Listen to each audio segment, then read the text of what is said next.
चला आज अंगारक संकष्टी चतुर्थीच्या सर्वांना शुभेच्छा। कसे आहात सर्वजण? बरेच असणार, बरेच राहा। आजचा दिवस तुमचा खूप खूप सुखा समृद्धीचा आणि खूप छान मस्त आनंदाचा आरोग्याचा जावो ईश्वरचरणी प्रार्थना। इथं मी आता साबुदाणा भिजायला टाकलेले आहे। त्यानंतर मी इथं पाणी ठेवलेलं आहे उकडायला, त्यामध्ये जाडी ठेवलेली, जाडीवर गाळणी ठेवली आणि गाळणीमध्ये मी हे बटाटे शिजवून घेणार आहे। तर कशासाठी शिजवणार आहे ते पण तुम्हाला लवकरच कळणार आहे। तर चला मी आता इथं बटाटे सर्व काही टाकून देणार आहे आणि झाकून देणार आहे। त्यानंतर मी इकडे तव्यावर शेंगदाणे भाजून घेते फराळीसाठी। तर हे शेंगदाणे मस्त असे खरपूस भाजून घ्यायचे।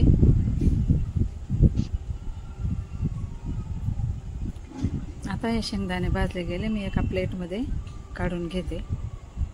त्यानंतर हे शेंगदाणे मी आता थंड व्हायला ठेवते, कारण की थंड झाल्याने ना साल छान निघते। चला आपले बटाटे पण आता शिजून गेलेले आहे। मी सर्वांची साल काढून इथं ठेवलेली आहे, पाण्यामध्ये नाही शिजवले मी त्यांना, तुम्ही बघितलं ना गाळणीमध्ये शिजवले। तर बटाट्यांची सर्व साल काढून मी इथं साल काढून घेतलेली आहे सर्व बटाट्यांची अशा प्रकारे। तर चला इथं मी आता आधी वेफर चकल्या, उपवास आहे आज सर्वांचा, त्यासाठी मी इथं वेफर आणि चकल्या तळून घेते।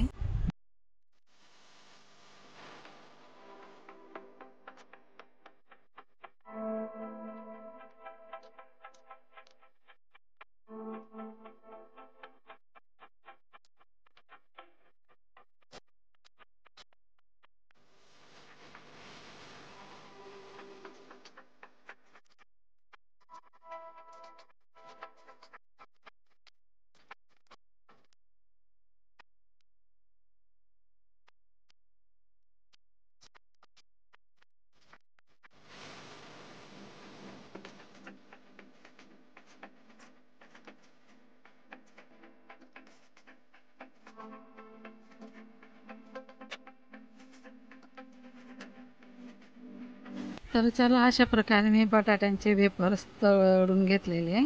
आता चकल्या तळून घेते। या वर्षी ना माझे वेफर्स राहून गेले, कारण की बालाजीला गेली, कुठं गडावर गेली, तर त्यासाठी ना वेफर्स बनवायचे राहून गेले माझे। हे जुने आहेत, फक्त चकल्याच बनवल्या होत्या मी, वेफर तर जुने आहेत हे माझे। या वर्षी मी नाही बनवले, नाहीतर तुम्हाला व्हिडिओ अपलोड केला असता मी। तर चला आता या चकल्या पण मी अशा तळून घेणार आहे। खूप मस्त मऊ आणि खुसखुशीत चकल्या आहेत या।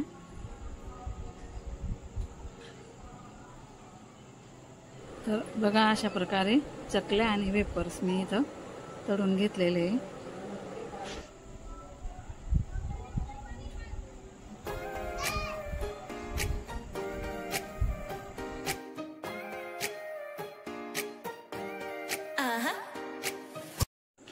चला आता वेफर चकल्या तळून झाले, मी आता साईडला ठेवले ते। दुसरा पॅन घेतलेला आहे मी इथं, त्याच्यामध्ये तेल टाकलं, थोडं जिरं टाकलं आणि हे बटाटे टाकले। हे बटाटे ना आपल्याला मस्त अशी तेलामध्ये थोडे फ्राय करून घ्यायचे, असे मस्त परतवत राहायचे, फ्राय करून घ्यायचे आपल्याला। थोडं 5 मिनिटासाठी मी झाकते। चला आता थोडेसे बटाटे मस्त असे नरम होऊन गेले, मी आता इथं 3 ते 4 मिरच्या बारीक कापून टाकलेल्या आहेत, त्या पण असं मस्त फ्राय होऊ द्यायच्या आहे। परत झाकते मी।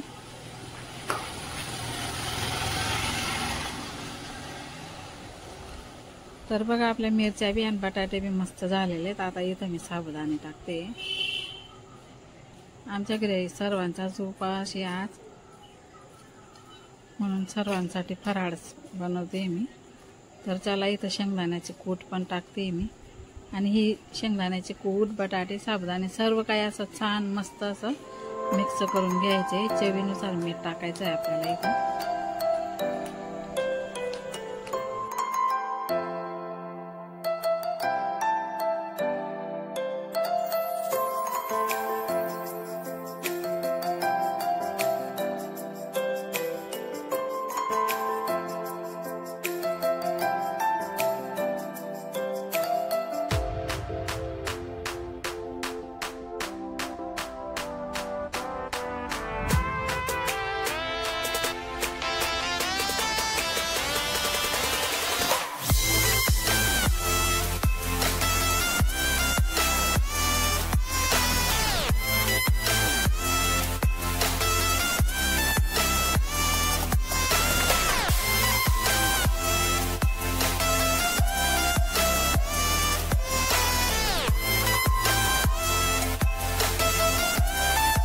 चला मी आता इथं शिजवलेले बटाट्यांचे पण 4 ते 5 फोडी टाकलेले आहे, कारण की त्याच्याने पण आपल्या हे साबुदाणे व्यवस्थित बनतात आणि चव पण छान येते त्यामुळे. तर चला हे असं मस्त एकजीव करून घेतलेलं आहे मी आता इथं पण मी आता झाकण झाकून ठेवते. पूर्णपणे मिक्स झालेले आहे. आणि आमच्या घरी आहे ना सर्वांना असं हिरव्या मिरच्या, एक कच्चा बटाटा आणि एक शिजवलेला बटाटा असे साबुदाणे आवडतात. तर चला मी आता इथं 2-4 मिरच्या, थोडं जिरं, वडे बनवणार आहे मी. तर त्याच्यासाठी मी दळून घेणार आहे. आधी हे बटाटे मस्त याच्याने मी बारीक करून घेते. पूर्णामध्ये याच्यामध्ये गिठोड्याने राहू द्यायच्या, पूर्ण असं बारीक करून घ्यायचे मस्त. तर मी अशा प्रकारे हे बारीक करून घेते. मी आता इथं बनवणारे साबुदाणे झाले, बटाटे पण झाले.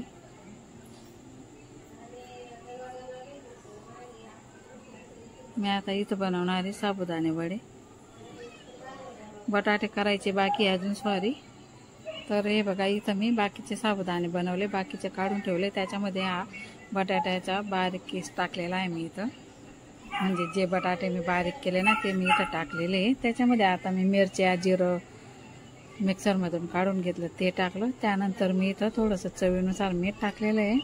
त्यानंतर आपल्याला इथं शेंगदाण्याची 2 चम्मच कूट टाकायची आहे. 2च चम्मच कूट आपल्याला इथं टाकायची आहे.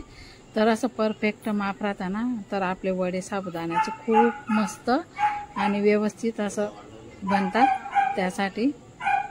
आणि हे बटाटे ना पाण्यामध्ये नाही शिजवायचे. पाण्यामध्ये शिजवले की आपले वड्यांची चव पण चालली जाते आणि वडे असं थोडेसे पाण्यामध्ये शिजवलेले बटाटे पाणी सोडून देतात. मग साबुदाणे पण असे आपले ना असे गाळणीमध्ये शिजवायचे. तर चला आता हे सर्व काही मिश्रण मी इथं एकजीव करून घेणार आहे. हे सर्व मिश्रण मी आता एकजीव करून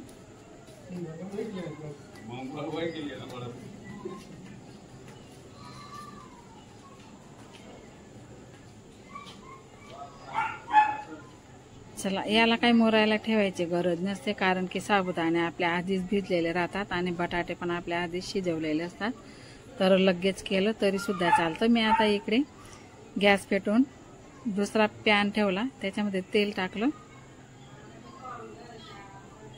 त्यानंतर थोडंसं जिरं टाकलेलं आहे मी इथं. आपल्याला आता इथं बटाटे फ्राय करून घ्यायचे.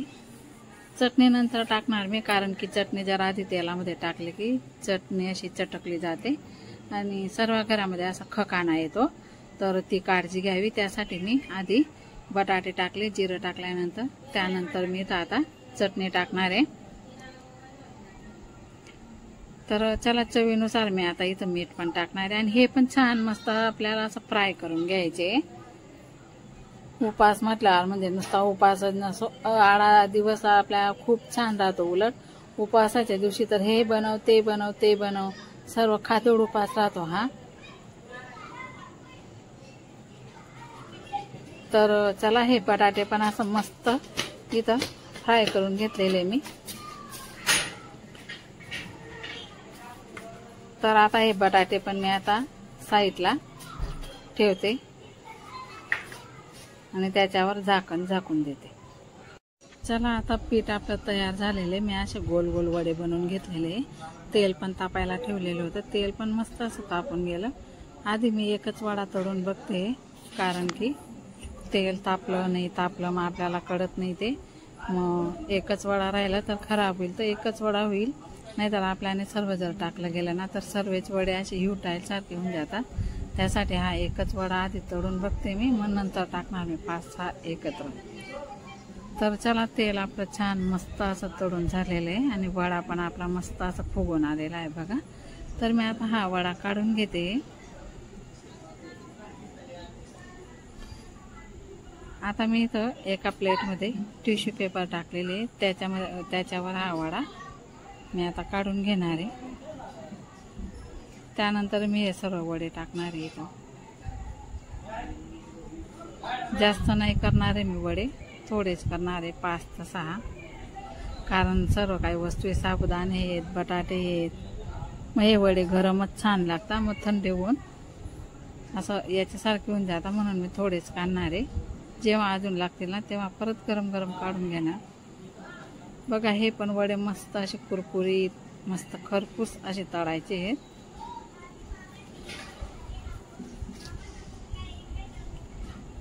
मी इथं आता थोडी गॅसची फ्लेम कमी केली, कारण की आपले मध्ये पण वडे मस्त असे कुरकुरीत व्हायला पाहिजे, म्हणून कच्चे नाही राहायला पाहिजे म्हणून.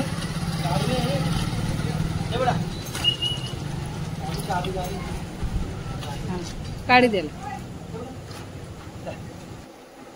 खूप मस्त वडे आपले इथं झालेले आहेत. आता मी असे प्लेटमध्ये काढून घेते.